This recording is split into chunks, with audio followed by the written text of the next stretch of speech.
예, 안녕하세요. 더카라반 TV입니다.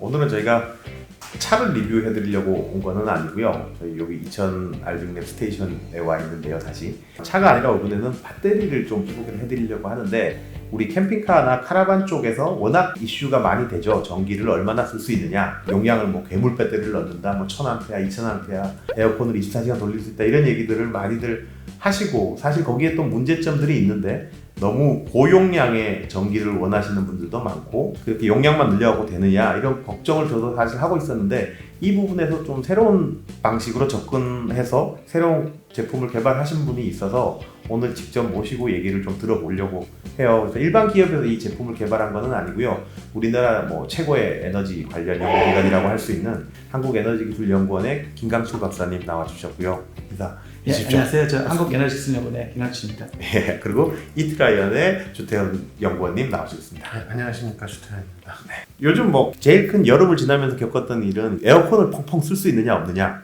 뭐 내 캠핑카는 에어컨을 펑펑 쓴다. 나는 뭐 1000A의 인산철 배터리를 넣었다.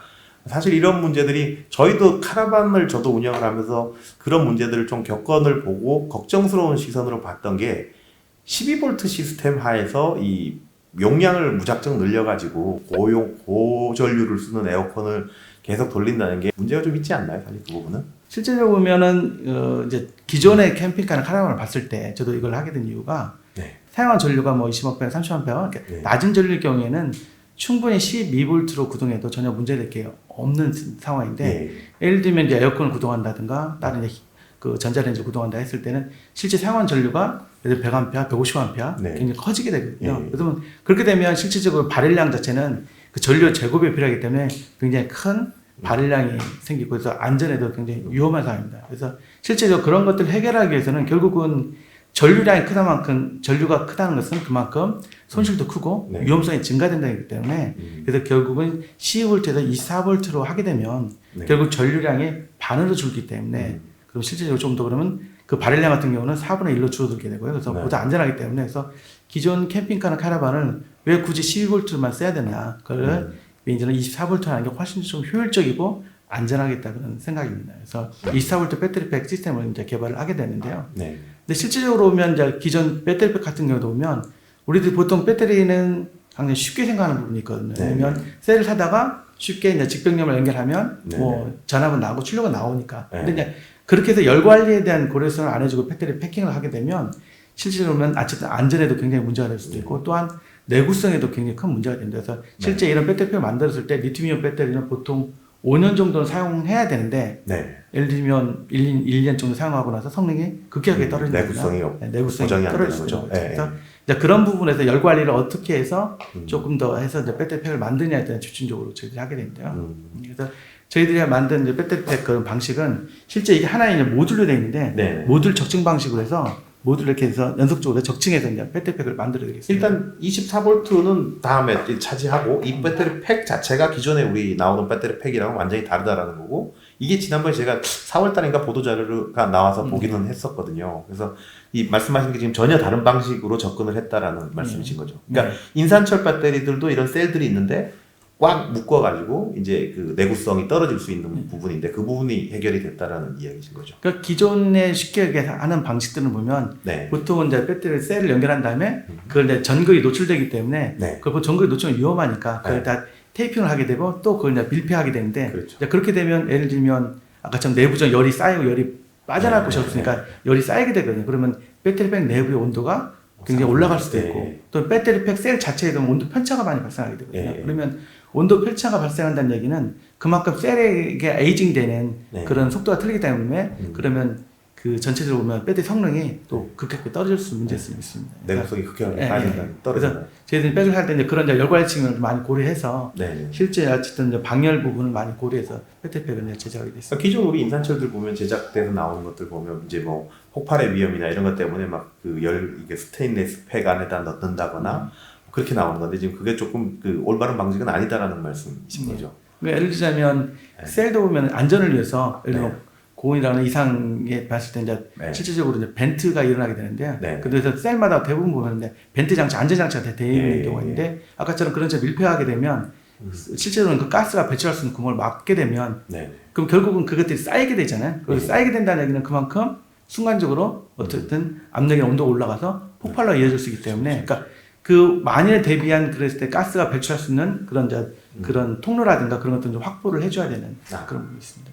또 그렇게 또 하나 더 문제점은 기존 같은 경우 그런 게 이제 연결해서 밀폐하게 되면 아까 제가 말씀드린 것처럼 셀 간의 차이가 많이 발생합니다. 그러니까 여러 가지 셀을 연결하는 셀 간의 편차 발생하고 온도 편차도 발생하지만 또 셀에 걸리는 이제 부하들이 그러니까 직병렬 연결하게 되는데요. 그러니까 병렬 연결했을 때 어떤 셀은 부하가 많이 걸리고 어떤 셀은 부하가 적게 걸리고 그러면 결국은 부하가 많이 걸린 셀이 좀 쉽게 더 망가지겠죠. 그러면 또 그 셀이 망가지면 또 옆에 셀까지 영향을 미치게 되고. 근데 이제 저희 같은 경우는 이제 적층 방식을 하다 보니까 각 셀에 걸리는 이제 그런 부하들이 좀 편중이 좀 많고 일정하게 그런 이제 부하가 걸리기 때문에. 뭐 이게 그 스팟으로 용접을 한다거나 그런 방식이 아니라는 말씀이죠. 이 저걸로 만들어서 모듈로 만들어서 각 모듈로 했다라는 말씀이신 그러니까 거죠. 모듈 적층 방식이니까 일단은 그 기존 거보다는 제작하는 방식도 보면 좀 안전하고 실제 이제 사용함에 있어서도 그 셀에 걸리는 이제 부하라든가 그 열 발생률이 최소화되기 때문에 이게 벌집 구조처럼 여기가 다 이렇게 셀들 구조들이 다 바람이 통할 수 있게 열 관리가 될 수 있게끔 이렇게 만드신 거고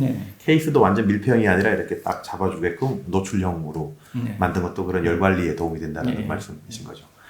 일단 그래서 여기 특허가 들어가 있는 기술인가요? 네, 일단은 에너지기술 연구원에서 이 관련돼서는 특허를 출원했고요. 그래서 저희는 이쪽 관련돼서는 시험 평가라든가 그런 안전성에 대해서는 지속적으로 연구 개발을 하고 있고, 그래서 이것들을 이제 사업화하기 위해서 연구소에서 뭐 직접 제품화나 사업화를 할 수 없으니까 저희는 이제 연구소 기업을 설립했거든요. 그래서 연구소 기업은 이제 연구소가 지분을 갖고 하는 이제 연구소에서 주식회사 이태를 설립했고, 실제 이제 저희들 이제 기술 개발이라든가 그런 것들은 지원은 저희 쪽으로 계속 지속적으로 하는데 실제 사업화는 이제 이태라인 쪽에서 하고 있습니다.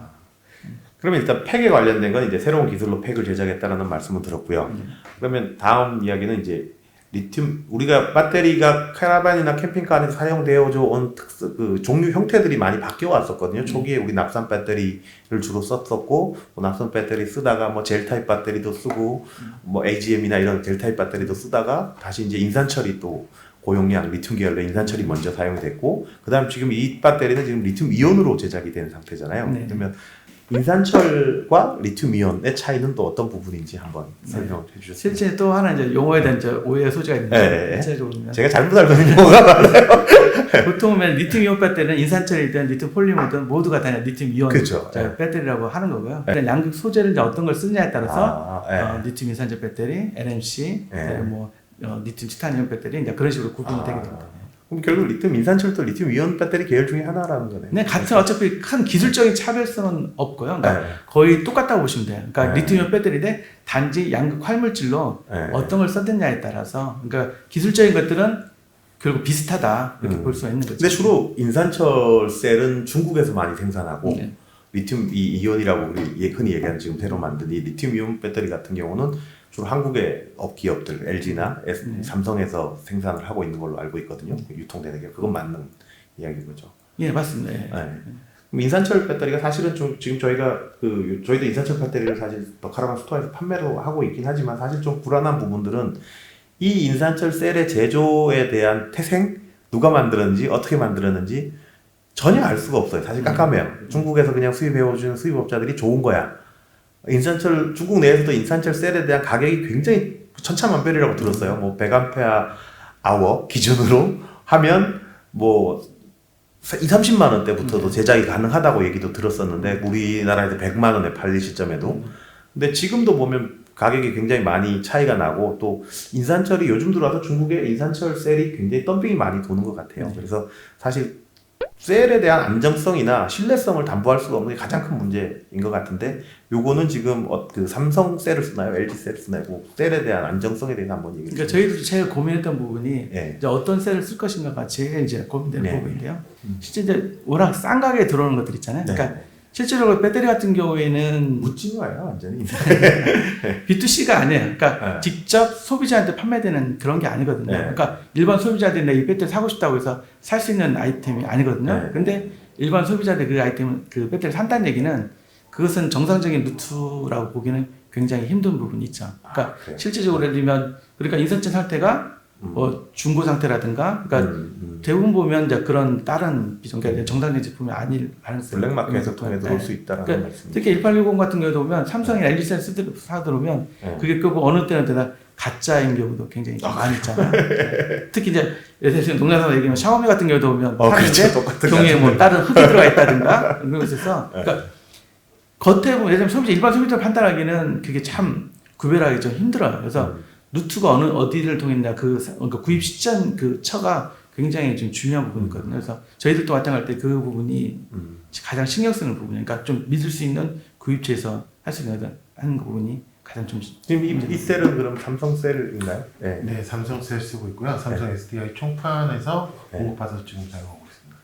그 뭐 사용자 환경 테스트? 국내에선 이런 셀을 공급받으려면 그런 거 있다는데 거기에 대한 사용자 환경 테스트 같은 경우에는 지금 SDI에서 지금 전량 진행을 하고 있는데 네. 현재는 저희가 지금 신청을 해놓은 상태인데 네. 아직 그 진행까지는 아직 못 들어가. 워낙 업체들이 많이 밀려 있는 상태이기 때문에 잘 안 들려 있고 대신에 이제 저희는 요 셀을 사용하는 데 있어서 가장 삼성 SDI 쪽에서 권장하는 그런 셀 사양을 받아서 그래서 지금 사용을 하고 있습니다. 그러니까 셀도 좀 종류가 여러 가지가 있거든요. 그러니까 실제 이제 ESS 사용하거나 아니면 이제 바이크용이라든가 네네. 고방전용으로 사용한다든가 여러 가지 셀들인데 실제 저희들이 사용하는 것은 조금 ES용으로 안전성이 좀 많이 입증된 네. 그런 셀들을 사용하고 있고 또 저희 이제 에너지연구원에서 그 같이 이제 연구소하고 같이 이제 공동개발을 통해서 네. 그런 안전성 부분 지속적으로 저희들이 평가라든가 진동시험이라든가 네. 내부 테스트나 그런 것들은 지속적으로 보완을 하고 있습니다. 일단 그럼 정리하면 삼성 SDI가 권장하는 사양의 세팅 값을 다 맞춘 셀이고 또 거기에 관련된 걸 우리 한국에너지기술연구원에서 검증과 테스트를 다 거친 일단 배터리인 거죠. 예, 알겠습니다. 그래서 저희가 좀 걱정이 됐던 부분은 또 어떤 분들은 리튬 이온 배터리 인산철보다 위험하다. 뭐 그런 얘기들을 하세요. 그래서 그 안정성에 관련된 문제만 짧게 한 번 더 설명 좀 해주시겠어요? 예, 일제로 보면은 저희들이 사용하는 것은 이제 18650 셀을 썼는데요. 네. 그래서 1860 셀이 왜 안전하다고 이렇게 얘기할 수 있냐면, 그러니까 보면은 이게 어떤 제품이 안전하냐 안전하지 못하냐는 것은 솔직히 네. 얘기하기가 좀 힘들어. 왜냐면 네. 지금 현재 나온 제품에 대해서 왜냐면 테스트를 거치지 않았기 때문에 오히려 이게 안전할 수도 있지만 테스트 입증이 안 됐잖아요. 네. 근데 실제 1860 셀 같은 경우에는 사용한 지 굉장히 오래됐잖아요. 오래되다 보니까 기술적으로도 이제 성숙 단계가 들어와 있고 네. 또 거기에 안전장치들이 아까처럼 저 과전류 차단이라든가 네. 아니면 벤트라든가 아니면 하여튼 여러 가지 안전장치들이 많이 부과돼 있어서 최적화됐다고 볼 수가 있죠. 그래서 어쨌든 지속적으로 사용하면서 검증이 많이 이루어지는 셀이기 때문에 특히 사용자들이 조금 더 안전하게 사용할 수 있다고. 지금 여기 사용된 셀이 그 리튬이온 18650 셀이 사용된 거죠. 네. 네, 그 셀에 대한 안전성을 말씀하시는 거죠. 네, 그렇죠. 알겠습니다. 그러면 이제 박사님께서 또 이야기하시는 부분이 사실 저도 처음 이야기 들었을 때 좀 고개를 깨웃깨웃했었거든요. 이게 세계적인 추세가 자동차의 12V 배터리에서 48V와 함께 쓰는 하이브리드 개념이다라는 이야기를 하셔서 저희는 사실 캠핑카나 카라반을 운영하는 입장에서 우린 다 12V 제품들을 가지고 있는데 12V로 만들어주지 왜 자꾸 24V나 48V 쓰라고 하시지라는 의문을 가졌어요. 그래서 저는 이제 설명과 교육을 받아서 충분히 맞는 말씀이다 하겠는데 다시 그 부분에 왜 24V를 써야 하는지 그 부분에 대해서 한 번만 더 설명해 주십시오. 실제 자동차를 비유해서 설명드리면 네. 실제 자동차에 들어간 배터리는 처음엔 6V를 썼었거든요. 네. 그러다가 이제 전자장비가 되면서 이제 초기 예전에는 그 시동 걸 때도 보면 사람이 걸었잖아요. 그러니까 특히 이제 고전류가 필요가 없었는데 고출이 필요 없었는데 이제 스타트 모터 들어가다 부터 아무래도 이제 모터를 고장나면 출력이 좀 필요하잖아요. 근데 기존에 6V로 하게 되면 아까 좀 전류가 커지니까 또 효율도 떨어지고 그래서 그게 이제 12V로 이제 올라갔고요. 특히 이제 상용차 들어와서는 또 이제 예를 들면 그 스타트 모터라든가 이런 데 커지잖아요. 그러니까 기존에 또 그 12V 하기에는 또 부담스러우니까 24V로 올라가요. 그러니까 결국은 그런 전기를 많이 쓰게 되면 잔압은 당연히 올라갈 수밖에 이제 없는 그런 상황이거든요. 근데 이제 같은 캠핑카나 카라반 같은 경우가 보면 실질적으로 기존 시스템이 됐다 보니까 그러니까 기존 아까처럼 전기를 적게 사용하는 사람들은 문제가 안 되는데 전기가 아까처럼 순간 전류 100A 그러니까 100A가 넘는 전류를 사용한다 그러면 그건 한번 24V를 좀 고려를 해봐야 되는 그런 생각. 그러니까 고려된 시점이 내가 사용하는 전류가 100A 미만이다 그러면 기존 12V 가지고도 아마 괜찮을 수도 있어요. 근데 실제적으로 가끔 하다 보면 150A, 200A를 근데 사용하는데 순간적으로 근데 그 12V로 감당한다 그러면 그럼 그 자체적으로 부품값도 비싸죠. 고전류 대응을 해야 되니까 그 연관돼서 충전기라든가 여러 제품들이 고가가 되고 또 하나 아까 전송 국기라든가 때문에 안전성이라든가 효율 측면에서도 굉장히 좀 문제가 돼서 그래서 저희들은 어차피 현재는 이제 캠핑이나 카라반 우리들이 전기를 좀 많이 사용하는 쪽이니까 이 4V로 가는 게 훨씬 더 안전하고 꼭 12V를 써야 되는 것들이 이제 있는 제품들에서는 24V에서 12V로 조금 DCT 컴퓨터를 쓰거나 아니면 DCT 차를 써서 12V 좀 보조적으로 쓰게 되면 충분히 기존 카라반에서도 뭐 적용할 수 있게 적용할 수 됩니다. 있다. 그러니까 이제 정리를 조금 말씀하신 대로 얘기를 들어보면 12V 시스템을 그대로 사용을 하고 24V 시스템으로 좀 바꿔서 써야 된다. 말씀하신 대로 100A 제품이라고 100A 이상 고전류 제품이라 그러면 사실 잘 그 체감을 못 하실 수 있어서 제가 설명을 좀 드리면 우리 에어컨 요즘 도메틱 뭐 카라반이나 캠핑카에 많이 타시는 해리어 에어컨을 저희가 여름에 돌려보면 12V 기준으로 돌리면 전류가 한 최대치로 돌아갈 때 130A 이상 먹어요. 그 정도가 이제 고전류를 쓴다라고 볼 수 있고 또 2kg, 1kg, 2kg짜리 1000W의 그 뭐죠 전자레인지 뭐 이런 것도 고전류를 쓰는 제품이고 드라이기 이것도 사실 고전류를 쓰는 것들이고 그래서 캠핑카나 카라반에 사실 고전류를 쓰는 제품이 제한적이기는 합니다. 그래도 또 필요한다 쓰는 것들이거든요. 여름에 특히나 에어컨이 문제였고 또 겨울에는 우리 전기장판들을 많이 쓰시는데 사실 저희도 12V 전기장판을 저도 오래 쓰면서도 좀 불안함을 많이 느껴요. 선도 늘 뜨겁고 뭐 불안하기도 하고 그래서 그런데 사실 24V 전기장판들 그 상용차 시장에 나와 있는 24V 전기장판이 효율이 좋기는 하고요. 또 저희 그 파크론이라고 그 매트를 만드는 회사의 그 연구소장님도 말씀을 하시더라고요. 12V로는 온수 매트를 만들 수 없대요.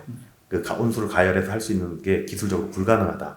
근데 24V라면 온수 매트도 우리가 만들 수 있는 여지가 있다라고 얘기를 하시더라고요. 그래서 필요하다면 24V 시스템이 간다면 자기들도 24V에 맞는 매트를 개발할 용의가 있다라는 얘기도 하시는 걸로 봐서 24V로 갔을 때 그 훨씬 더 효율적인 시스템을 구성할 수 있겠다. 이렇게 볼 수 있는 거는 맞는 예를 들면 전기 말씀이죠. 매트 예를 들더라도 기존에 12V 하게 되면 전류량이 제한되어 있어서 할 수 없는데 24V로 하게 되면 전류가 바로 줄잖아요. 그럼 실제 전류량 좀 여유가 좀 생기니까 그래서 실제로 12V 전기장판을 쓰시는 분이 따뜻하지 않다고 하시는 분 있잖아요. 그건 시가적으로 12V 쓰게 되면 전류가 한계치가 있다 보니까 그 용량 때문에 크게 할 수 없는데 만약 24V 하게 되면 전류량을 좀 늘릴 수가 있으니까 훨씬 더 효율적이고 훨씬 더 따뜻하게 잘 사용할 수 있겠죠. 그런 부분들이 이제 더 차차차차 이제 나아져야 되겠지만 지금 당장은 24V로 확 갈 수는 없어서 사실 저희도 요즘 구성을 생각을 해본 게 말씀하신 대로 이 24V와 12V를 하이브리드로 구성해서 기존의 캠핑카의 전등이나 일반적인 저전류의 제품들은 12V 기존 시스템을 활용하고 얘는 12V 배터리를 충전해주는 역할을 하면서 또 필요로 하는 고전류 제품들은 얘 24V 인버터나 이런 제품을 활용해서 그냥 24V에서 바로 뺐을 수 있게끔 그렇게 하는 게 훨씬 더 효율이 좋지 않느냐라고 생각을 하거든요.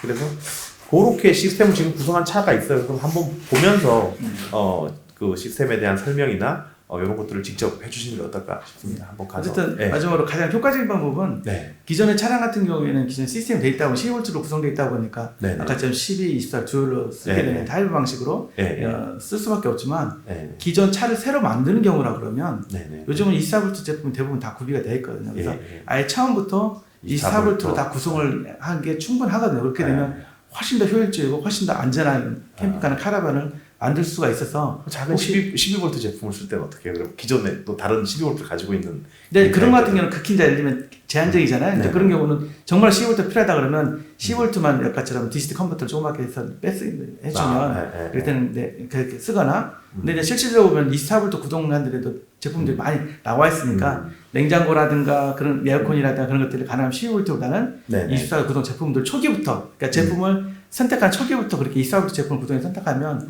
훨씬 더 효율적이고 안전하다는 것입니다.